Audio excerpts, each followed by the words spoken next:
Hello, welcome to Wednesday's Look North. Tonight, stress and confusion among former steelworkers who believe changes to their pensions may see some losing out.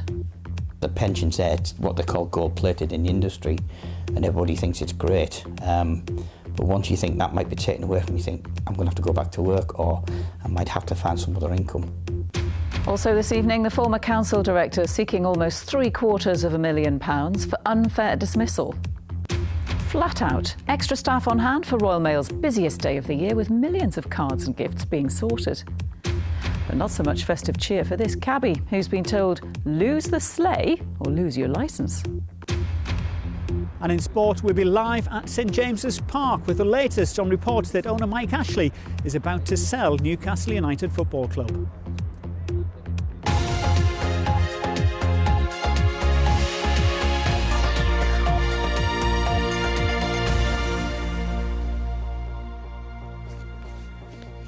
Stress and confusion over changes to their pensions. That's what campaigners say thousands of the region's steelworkers are facing.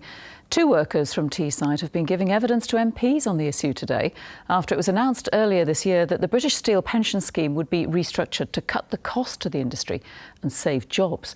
But campaigners say steel pensioners face reduced payments and warn some aren't getting the advice they need. Our political correspondent Luke Walton reports. For generations, it's been one of the region's most important industries. And though closures have reduced jobs in steel, thousands still rely on a British Steel pension. Now that scheme is being changed to reduce the burden on the industry and save jobs, but also in the process make it less generous for many pensioners. Andrew recently retired after nearly 40 years as a steel worker on Teesside. But the freeze that will now apply to some of his pension benefits has clouded the future. You know, the pensions there, it's what they call gold-plated in the industry, and everybody thinks it's great. But once you think that might be taken away from you, think, I'm going to have to go back to work, or I might have to find some other income. Andrew's late father was also a steel worker, and now his mother's widow's pension has also been hit. Where am I going to get the rest of the money from to live on, you know, because the increments in your cost of living go up, but then my pension wouldn't go up. Of course I feel angry. I'm sure there's a lot of people like me that feel angry as well. Steel pension members have to decide between a series of options before Christmas. They can shift their benefits to the Pension Protection Fund or to a new steel retirement scheme. Some scheme members have also got the option of transferring their pot into a personal pension. That's raised fears of people falling victim to scams and poor financial advice. This Facebook page aims to help workers confused by the choice. Two Teesside steelworkers who helped set it up told a committee of MPs today that more help was badly needed. How much stress is that choice, that deadline causing? We're seeing members with sleepless nights, lots of stress, definitely. Is there the support, the official support there should be? No, definitely not. Everything we feel now is rushed through. You're taking hundreds of thousands of pounds into a pension pot with all that responsibility, and we're steel workers. Yeah, we're not financial people.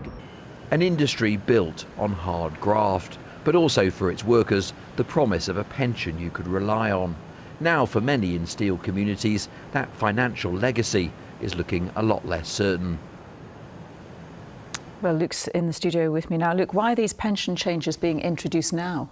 Well, Carol, this all goes back to Tata Steel's claim that the cost of funding this huge £15 billion scheme with its 130,000 members was stopping investment and basically putting jobs at risk. And unions agreed with them that something had to be done to save steel plants. But as we've heard, it's pension members who are carrying the cost to a certain extent. Now, some are relatively unaffected by these changes, but others could lose as much as 40% of the money they might have received under the old scheme. Such a lot, isn't it? And concern in some quarters that people might be getting the wrong advice. Absolutely, and the biggest concern revolves around these people who are contemplating a switch to a private pension. It's feared some are potentially being missold pensions and could lose large sums as a result. And remember, many of these people only found out about these changes in the last few months. They're facing a very complex, a very difficult choice at breakneck speed. Luke, thank you.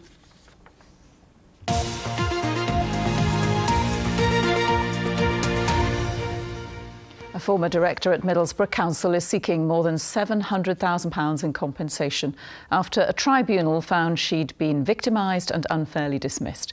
Karen Whitmore was an assistant director of organisation and governance and won her claim earlier this year. Well, now a hearing's taking place to decide how much compensation she'll receive. Stuart Wincup reports.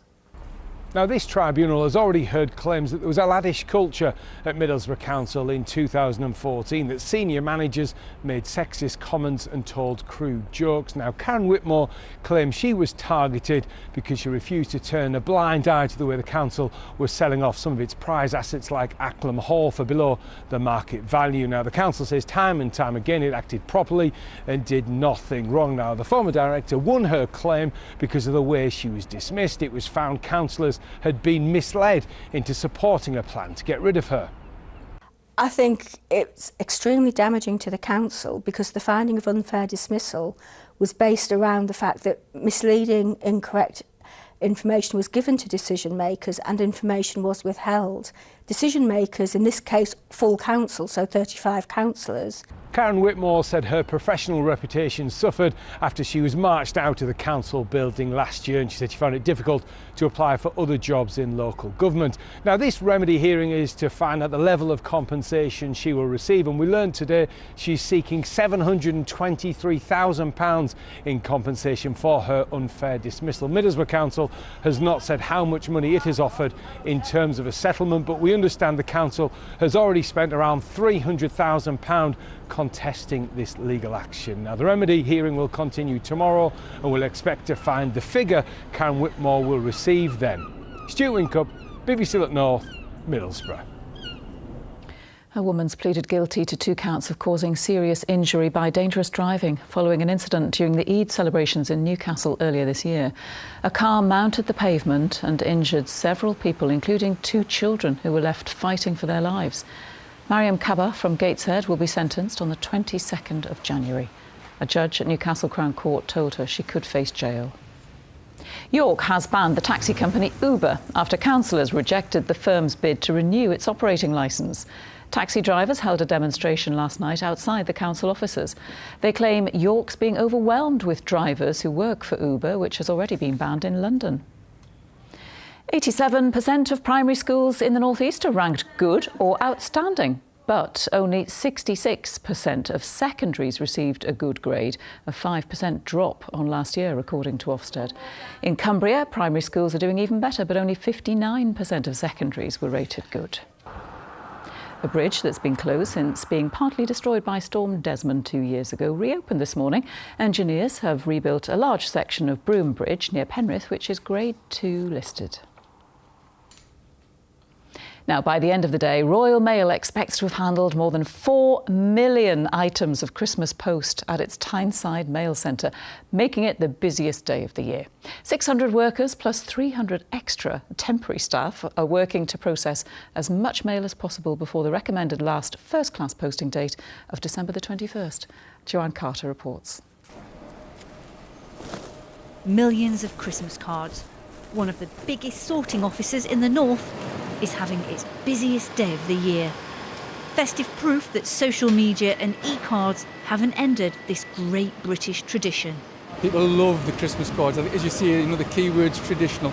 So some of the market research tells us that the average household will still post 18 Christmas cards, and it's by far the most favoured form of a festive greeting. Nearly 1,000 staff are on duty today, handling over 4 million items. So what we're doing is the collection mail's just started coming in. So we're tipping the collection mail out of the pillar boxes and we'll put it in the drum and it goes up the escalator. And what we're looking for is parcels, large letters, and obviously the mech mail that goes through the machine.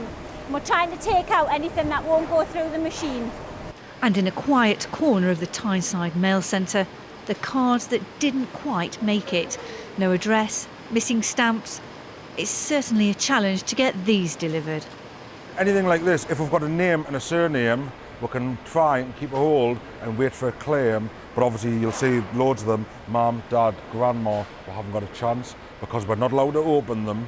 So if anyone rings up and says, I've lost a card for mum, we've got thousands, but we wouldn't know which one. But if we've got a distinct colour, like if we say we've got a blue card with Michelle on, or a white card with Jojo and Ollie on, it gives us more of a chance. But the majority of them, they probably don't even realise they've posted them, to be fair. There's just 12 days to go until the big day, but don't worry, if you haven't posted your card yet, there is still time. The deadline for second class is next Wednesday, and you've got until Thursday the 21st for first class. Joanne Carter, BBC Look North, Gateshead. Well, not so much festive cheer now as you may think, as Durham Council's been accused of acting like Scrooge. It happened after the council insisted a taxi driver removes Christmas decorations from his cab. Duncan Cummings has been told a picture of Santa's sleigh breaks council's rules and he could lose his licence if he doesn't take it down. Mark Denton takes up the story. Taxi driver Duncan is in the festive spirit, as is his cab. It's Christmas. Everybody likes to have a smile, but surely at Christmas it's the only time of the year that you can smile. But Durham Council says Santa's taxi is in breach of subsection 1.11 Appendix 3 of their Hackney Carriage and Private Hire Regulations 2016. Let me take you through the problem. Durham Council say that designs on taxis can only be on the rear quarter of the vehicle. That means that Santa is legal, thank goodness. Rudolph, he's okay as well. These lovely presents there within the regulations. The problem, though, is Santa's sleigh, and specifically that bit of the sleigh. That, according to Durham Council, breaches their taxi regulations. This 15-centimetre section of sleigh and a bit of imitation snow contravenes Durham Council's taxi rules. It's nothing to do with sleighs particularly. We couldn't find any specific reference to them in the 54-page taxi code. This could be an elf's foot or a red nose of a famous reindeer. However festive the image, it's forbidden because it's on the front door of the cab. All they said was it was policy. Nothing can be displayed on the front doors or the bumper or the bonnet of the car. It has to be removed. And I think, well, if I have to remove it, it's going to bring some sad faces on Christmas Day to people who I've got bookings in for. If they do insist that I take it off, they can actually take my badge, revoke my badge for being a taxi driver, and also my licence. So that's your livelihood? That's my livelihood, that's correct. Is Santa worth your livelihood? Isn't Santa worth everybody's livelihood at this time of the year?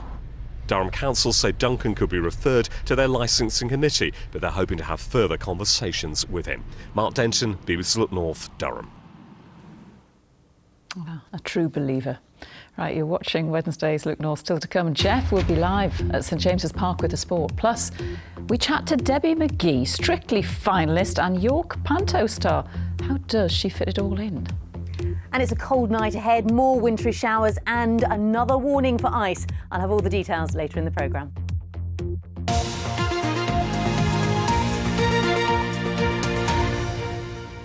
Work started on the refurbishment of Saltburn's Victorian tramway. As part of the scheme, the two carriages were lifted off their tracks this morning and taken to Teesside for painting and a mechanical overhaul. The rails that the water-balanced carriages run on will also be repaired. The work will last until the new year, as Ian Reeve reports. Since 1884, Saltburn's funicular tramway has ferried visitors up and down the resort's incline. 55 seconds to ascend or descend, a refined trip thanks to water-balanced engineering. But the salty sea air has taken its toll. The lift's overseer, Jane, says refurbishment is needed. We're repairing the sleepers, we're repairing the tracks, replacing a lot of this as well. And the reason we're taking the carriages off is obviously because we need to get underneath. We need to obviously invest in for future years to keep it running smoothly, and hopefully we can extend the life of it. Up to 180,000 visitors a year use the tramway rather than negotiate the 71% incline on foot. A boon for the businesses sheltering at the foot of the cliffs. Businesses like Glenn's Restaurant, hoping the lift will be working again soon. They had one refurbishment maybe a couple of years ago or something, which was a really, really good job. A lot of money spent, really high quality. And I believe that came in on time. So I'm hoping, even though this is a much bigger project, a lot more work going on, I'm hoping that they will get it in on time because it's important for visitors. The tram wheels and cabins will be repaired on Teesside, ready to be reinstated in the new year. Fingers crossed. We're programmed in to open Easter. We're currently in the office looking at our rotas and next year's operation timetables. OK, we're going to meet that deadline, are we? Of course we are. We're always positive. Ian Reeve, BBC Look North, Saltburn. Great shots there. Now he's one of our best-known actors, and tonight he's back on home ground. Stephen Tompkinson was born in Stockton and achieved national acclaim for his roles in TV dramas like Ballykiss Angel. He's in Newcastle this evening for the Christmas at the Cathedral show in aid of the Sir Bobby Robson Foundation. Peter Harris went to meet him. As a career, it's certainly been varied. He's played football managers on the stage. It's football. It's how the poor survive. And famously a priest in Ballykiss Angel, appropriate perhaps to meet him in a cathedral, St Nicholas's, ahead of tonight's show in aid of the Sir Bobby Robson cancer charity. Earlier in the year I did Patrick Marber's play The Red Lion, a football play that we did at Live Theatre, and we did an evening for the charity there, and Lady Elsie came along, so it was lovely, and I'm very proud to do anything I can for the charity. And tonight it's a Geordie nativity. Tell me about that. Geordie nativity, yes. So a nativity with a bit of a difference, bit of local flavour, and I shall be giving my Archangel Gabriel and my ooh baddie boo hiss King Herod. Can you give us any hints into what sort of content you've got there then? Well, you know, the Archangel Gabriel is announcing that there's a newborn baby, to which some people are quite surprised because they thought it was a newborn. No, newborn, not newborn. Things like that. Christmas at the Cathedral is now an established event. Good as well for Stephen, a chance to get back home again, where he's still an avid Borough fan. We came back down rather rapidly, and with Gary Monk now at the helm, he's finding his feet. It's been a bit of an erratic season, but they're there and thereabouts, and be hoping to be in among the promotion places by the end of the season with a bit of luck. Is that, you know, being from Teesside and being from the northeast, for all on your travels, is it still something that is still very much part of you? Oh, definitely. And whenever I get the opportunity to come back to this area, it is like coming home, definitely. Tonight's show features actors, musicians and Christmas carols, and it is once again a sellout. Peter Harris, BBC Look North. Oh, I'm sorry to miss it. Well, it's time for sport now. Jeff Brown's at a different kind of cathedral, St James's Park, where there's a big game for Newcastle tonight. But a lot of talk today about matters off the pitch, of course, Jeff. Indeed, Carol, yes. On last night's Look North, we heard from Newcastle boss Rafa Benitez. Now, he said he hopes to be told after tonight's game with Everton just how much money he has to spend in the January transfer window to bring in the players who hopefully will save Newcastle from relegation. Well, that's been taken as a broad hint that the owner, Mike Ashley, is about to sell the club to Amanda Staveley's PCP Capital Partners.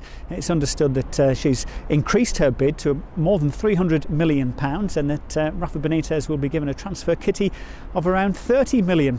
Well, with me is the author and sports writer Martin Hardy. Martin, what do you make of all this? Yeah, another quiet day in the history of Newcastle United, from the devastation on Saturday, a sixth defeat in 7 games, to the euphoria today when the kind of story broke earlier on that a fee was close to being agreed. I'm led to believe talks have been going on today. You know, there's still hurdles to be jumped, but it feels fairly momentous so far. I mean, I know both sides are kind of erring on the side of caution, but this has the potential to be a significant day, not least for the fact that you know, Newcastle is such an unpredictable club. The 7-game run has been used as leverage by Staveley's people to say this team has to be strengthened in January. There seems to be an agreement now from Ashley, which is he will spend in January, and that can be reimbursed at a later date.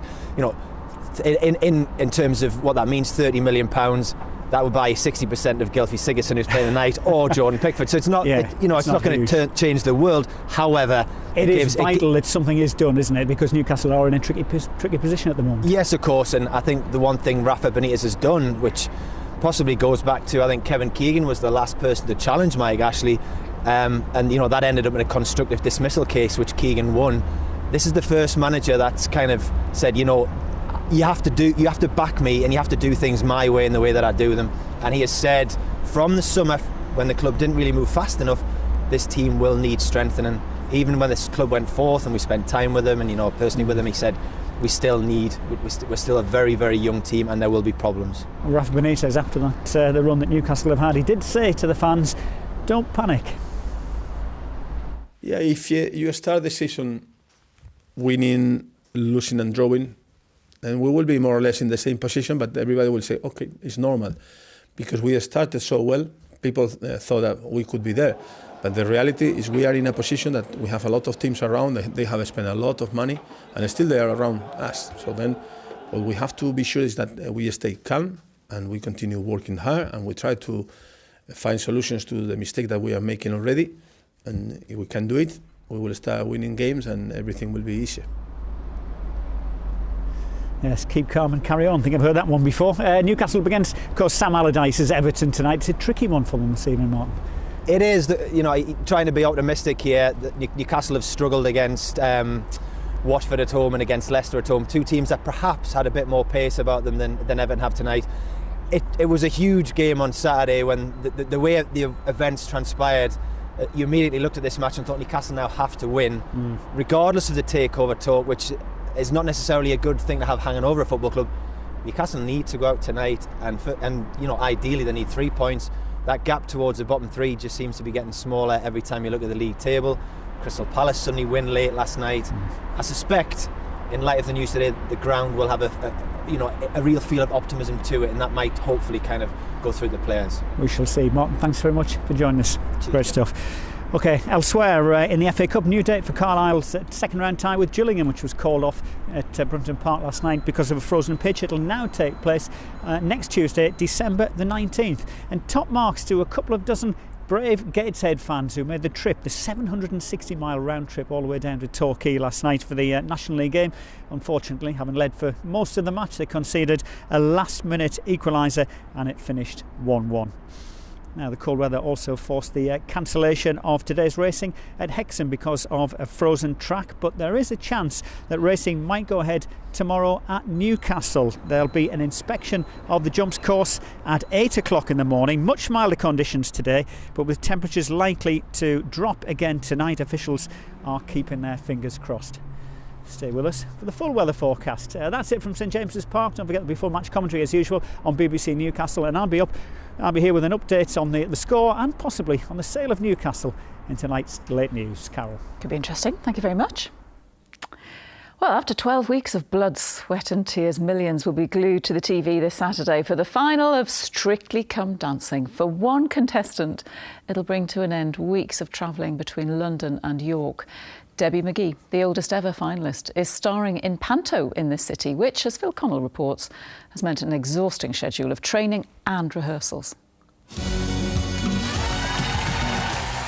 After the weekend's glitz and glamour of the Strictly ballroom, it's here in rehearsal rooms where Debbie and Giovanni's routines have been honed and polished. And in recent weeks, their training base has been in York, where Debbie's been rehearsing more than just jives and foxtrots. Well, by looking after Belle. On top of Strictly, Debbie's also starring in Panto at York's Grand Opera House. Opening night is this Friday, with a small matter of the Strictly final the following day. Yeah, life is pretty crazy, but very, very happy at the moment. I couldn't be having a better time. I've got a great Panto cast up here in York and a great Strictly family in London, so they're all looking after me. It's been phenomenal. I don't think I've ever been through a period of my life that's been quite so exciting. She'll either come and rehearse with us in the morning and then with Giovanni in the afternoon, but he's up here in York as well, so I don't know how she does it, but she's giving 100% to the Panto and she's giving 100% to Strictly, obviously. At the age of 59, Debbie McGee's been the surprise hit of this year's Strictly Come Dancing, scoring perfect tens. Her stamina and famous flexibility have won scores of admirers. The incredible thing is that I had no idea that my age would have such an effect on people, and it has inspired young and old, because 20-year-olds are coming up to me and saying, we want to look like you when we're your age, so we've joined a dance class or a gym. And, you know, the over 50s are saying, yeah, we're not going to sit and watch telly anymore, we're going to get out there and enjoy our lives. So it's a great feeling for me. Hooray! The Strictly final means Debbie will have a panto stand-in on Saturday. In the meantime, though, it's a non-stop schedule, with Strictly's famous glitter ball now firmly in her sights. Phil Connell, BBC Look North, York. Do you know, I'm really rooting for her to win. I'll be watching. Now it's time for the weather forecast. Let's see how we're shaping up with Alina Jenkins. Hi, Alina. Hello there, Carol. It stays cold through this evening and overnight. We've had quite a few wintry showers around today, so hail, sleet, snow, also some sunshine once those showers went through. This was Hexham this morning, and I think this picture gives a really good idea of where the wintry showers have been at higher ground, certainly of snow. This is taken in Penrith this afternoon. And more of these wintry showers through this evening and overnight, especially for Cumbria above 300 or 400 metres. They will certainly be falling as snow. Now, as the night wears on, we are likely to see that ice reforming. We have a yellow warning from the Met Office, valid until 11 o'clock tomorrow morning. So some slippery surfaces and temperatures widely at freezing, if not a few degrees below. So it's a cold start to the day tomorrow and a blustery one with those strong westerly winds. But through the day, notice that the isobars just start to widen a little. So those winds will ease off through the afternoon. But it's a slippery start. There'll be some hazardous conditions with that ice. Also, further wintry showers, rain, sleet and snow, trying to push their way eastwards, but never getting really further east. So the further east you are, staying largely dry. But those showers could return to Cumbria through the afternoon. Temperatures reaching between 3 and 6 Celsius. Add on the strength of the wind, it will always feel that bit colder, and we keep the risk of those wintry showers through tomorrow evening and overnight. They will start to fade, some clearer skies developing, and the winds start to turn round to the north, certainly a cold direction. Temperatures again will be at or below freezing on Friday morning, I suspect with another risk of ice. But it's this northerly wind that we have on Friday. It's going to be quite a gusty one as well, so it will continue to feel cold. In that wind direction, if we do see any showers, they're likely to be on western and eastern coasts, and for many on Friday, should be largely dry, a good deal of sunshine. Temperatures, though, again, are not going to get much higher than 5 or 6 Celsius. Add on the strength of the wind, it will feel colder still. And as we go into the weekend, we've still got this cold weather. It should be mainly dry on Saturday, but temperatures won't get much higher than 4 Celsius. And then by Sunday, slowly some milder air trying to nudge across. That will introduce more cloud and bring some rain to Cumbria, but looking largely dry the further east you are.